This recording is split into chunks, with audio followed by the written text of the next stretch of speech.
এবারে জাতীয় সংসদ নির্বাচনের আরো খবর জানাবেন সহকর্মী রাকিবুল। রাকিব, আমরা যেমনটি দেখছিলাম যে প্রতীক পাওয়ার পর থেকে কিন্তু ঠাকুরগাঁওয়ে নির্বাচনী প্রচারণা জমে উঠেছে এবং প্রার্থীরা কিন্তু প্রচারণার পাশাপাশি ভোটারদেরকে নানা রকমের প্রতিশ্রুতিও দিচ্ছেন। আরো খবর জানবো আপনার কাছ থেকে। জি, আসলে আমরা আজকে আপনি যেমনটি বলেছেন, আজকে উত্তরের সীমান্ত জেলা ঠাকুরগাঁও সম্পর্কে আমরা জানবো। এটি আসলে মূলত একটি কৃষি নির্ভর এলাকা, যেখানে হচ্ছে গিয়ে আপনার আলু, ভুট্টা, ধান উৎপাদনে এটি কিন্তু দেশের অন্যতম প্রধান একটি জেলা। এবং এবারে 13তম জাতীয় সংসদ নির্বাচনের 1, 2 এবং 3 অর্থাৎ ঠাকুরগাঁওয়ের 1, 2 ও 3 আসনের একদম নির্বাচনের প্রচারণায় সরগরম অবস্থায় রয়েছে। এখানে মূলত কৃষির কর্মসংস্থানের সমস্যা রয়েছে, কৃষির ন্যায্য মূল্য পাওয়া, শিক্ষা ও স্বাস্থ্যসেবা এবং সর্বোপরি ভয়হীনভাবে যাতে ভোট দিতে পারেন ভোটাররা, সেই নিশ্চয়তা চাচ্ছেন। প্রার্থীরাও সেই প্রতিশ্রুতি দিচ্ছেন যে তারা গণতন্ত্র এবং ভোটাধিকার রক্ষা করবেন। দেখা যাক এখন বাস্তবে এটার কি প্রতিফলন হয়।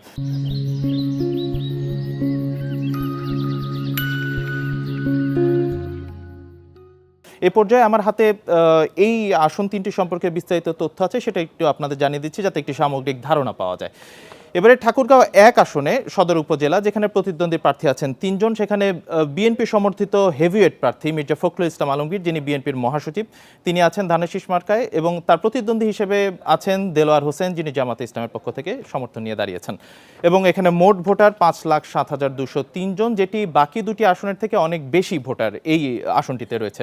এবং 185টি ভোট কেন্দ্র রয়েছে, এবং এর মধ্যে আসলে ঝুঁকিপূর্ণ কেন্দ্র নেই, যেটি একটি আসলে ইতিবাচক বিষয়। এ পর্যায়ে আমরা ঠাকুরগাঁও 2 আসনের সম্পর্কে একটু জেনে নিই। ঠাকুরগাঁও 2 আসনটা মূলত বালিয়াডাঙ্গি, হরিপুর এবং রানীশঙ্কল এই এলাকা নিয়ে গঠিত, এবং এখানে কিন্তু প্রতিদ্বন্দ্বী প্রার্থী একটু বেশি, 7 জন রয়েছেন। যেখানে বিএনপির পক্ষ থেকে দাঁড়িয়েছেন ডাক্তার আব্দুল সালাম ধানের শীষ প্রতীক নিয়ে, আব্দুল হাকিম আছেন জামায়াত ইসলামীর এবং তিনি দাঁড়িপাল্লা প্রতীকে ভোট করছেন। এছাড়াও আছে গণ অধিকার পরিষদের ফারুক আহসান, যিনি ট্রাক মার্কার নির্বাচন করছেন। এখানে মোট ভোটার 3,37,277 জন, এবং ভোট কেন্দ্র রয়েছে 104টি, এবং মজার বিষয় এখানে আসলে ঝুঁকিপূর্ণ কেন্দ্র সেভাবে নেই।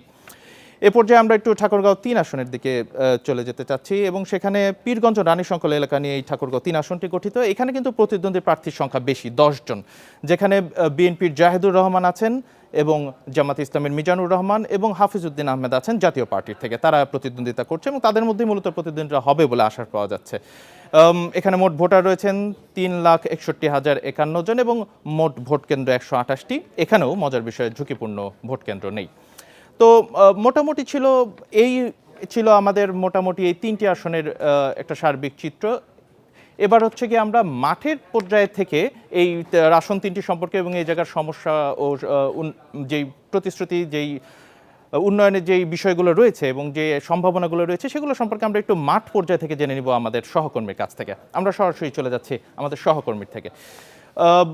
আপনি একটু জানাবেন যে আসলে এই ঠাকুরগাঁওয়ে মূলত একটি কৃষি নির্ভর অর্থনীতি, কিন্তু এখানে কৃষির জন্য যে কর্মসংস্থান তৈরি হওয়ার কথা সেগুলো তৈরি হয়নি, যোগাযোগ ব্যবস্থায় অনেক সংকট রয়েছে, এবং আরও কিছু সংকট রয়েছে, বেকারত্বটাও সেখানে কিন্তু একটা বড় সমস্যা, শিক্ষা ও স্বাস্থ্যসেবা বড় সমস্যা রয়েছে। তো এখানে তো হেভিওয়েট প্রার্থীরা দাঁড়িয়েছেন এবং আগেও ছিলেন এ জায়গায় হেভিওয়েট প্রার্থী, কিন্তু আসলে প্রতিশ্রুতির কতটা বাস্তবায়ন হচ্ছে এবং এ বিষয়ে এখন ভোটাররা কতটা সচেতন, এই বিষয়গুলো নিয়ে আমাদের একটু জানাবেন।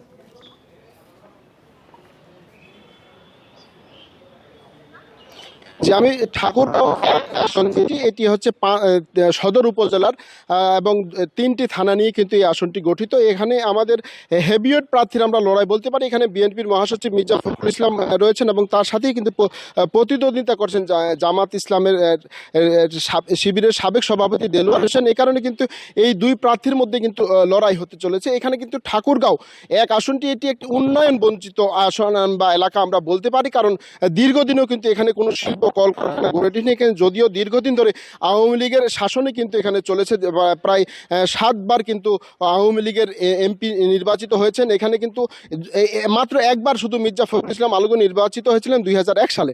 এই কারণে কিন্তু এই আসনটিতে এখন কোনো উন্নয়ন ঘটেনি।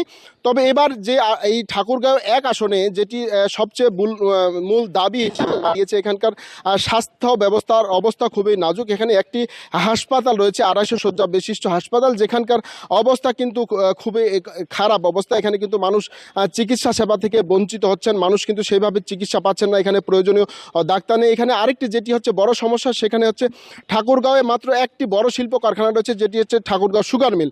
এটিও কিন্তু খুব খুঁড়িয়ে চলছে, বছরে প্রায় 1.5 থেকে 2 মাস মাত্র চালু থাকে, এরপরে বন্ধ হয়ে থাকে। এখানে কর্মসংস্থানের কিন্তু কোনো ব্যবস্থা নেই। এখানে সবচেয়ে সমস্যা হচ্ছে এখানে একটি কৃষি নির্ভর এলাকা। এই কৃষি নির্ভর এলাকাটিতে কৃষি শিল্প কারখানা কোনো গড়ে ওঠেনি। এখানকার 2 জন প্রার্থী, যে হেভিওয়েট প্রার্থী 3 জন প্রার্থী রয়েছেন, 3 জন প্রার্থীর মধ্যে কিন্তু আমরা 2 জন বিএনপি এবং জামাতের মধ্যে 2 জন প্রার্থী কিন্তু প্রতিশ্রুতি দিচ্ছেন তারা নির্বাচিত হলে ঠাকুরগাঁও 1 আসনে একটি ইপিজেড নির্মাণ করবেন। এখানে ঠাকুরগাঁওর যে পরিত্যক্ত বিমানবন্দর রয়েছে সেই বিমানবন্দর নির্মাণ করবেন এবং এখানে একটি মেডিকেল কলেজ স্থাপন করবেন এবং এখানে একটি পাবলিক বিশ্ববিদ্যালয় স্থাপন করবেন।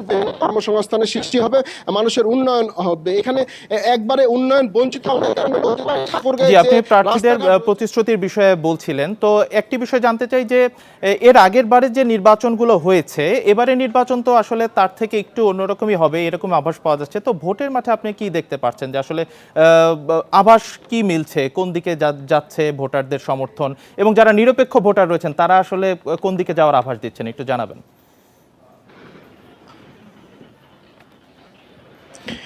এটি অবশ্যই একটি ব্যতিক্রম নির্বাচন হচ্ছে, কারণ বিগত দিনে কিন্তু আওয়ামী লীগ এবং বিএনপির মধ্যে একটি তুমুল প্রতিদ্বন্দ্বিতা ছিল। এখানে জামাত কিন্তু সেভাবে সক্রিয় ঠাকুরগাঁও ছিল না।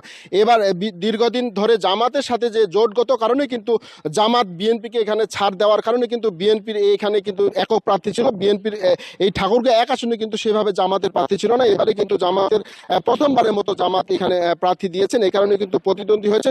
এখানে সবচেয়ে বড় সমস্যা হচ্ছে যে এখানে আওয়ামী লীগ যেহেতু দীর্ঘদিন এখানে নির্বাচিত হয়েছে, দীর্ঘদিন ক্ষমতা ছিলেন, এখানে তাদের